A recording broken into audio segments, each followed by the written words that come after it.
வணக்கம். இன்றைக்கி நம்ம என்ன பார்க்க போகிறோம்னா பாலக்கீரை கடையில் தான் பார்க்க போகிறோம். இதுக்கு தேவையான பொருட்கள்னு பார்த்திங்கன்னா ஒரு பெரிய சைஸ் ஆனியன், ஒரு கைப்பிடி சின்ன வெங்காயம், 2 பச்சை மிளகா, ஒரு 1/4 ஸ்பூன் சீரகம், இதெல்லாம் ஒரு 1/4 டம்ளர் தண்ணி ஊற்றி நல்லா கொதிக்க வச்சுட்ருக்கேன். கொதித்த உடனே இங்கே நல்லா கட் பண்ணி கழுவி க்ளீன் பண்ணி வச்சுருக்க பாலக்கீரையை அப்படியே போட்டுக்கோங்க.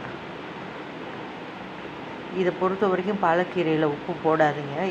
ஏற்கனவே கீரையிலே ஒரு உப்பு இருக்கும். பார்த்துட்டு சும்மா ஒரு பிஞ்ச் போட்டால் போதும். எல்லாம் நல்லா கொதித்து வந்த உடனே கீரையை போட்டுட்டு மூடி போட்டு வேக வைங்க. குலுக்கி விட்டு பாலக்கீரை எப்பயுமே எதோடையும் சேர்க்காதீங்க. பன்னீரோடு அந்த மாதிரி எதுவுமே, அது ஹெல்த் இஷ்யூஸ்க்கு நல்லது கிடையாது. மூடி போட்டு வேக வச்சிங்கன்னா கலரும் ரீட்டைன் ஆகும், சீக்கிரமும் வெந்து வந்துடும். இந்த அளவுக்கு வெந்த உடனே இவ்வளோண்டு உப்பு, 2 கட்டு கீரை எண்ணெய் ஊற்றிட்டு கடுகு கருவேப்பிலை பட்டை வத்தல் போட்டு தாளிங்க.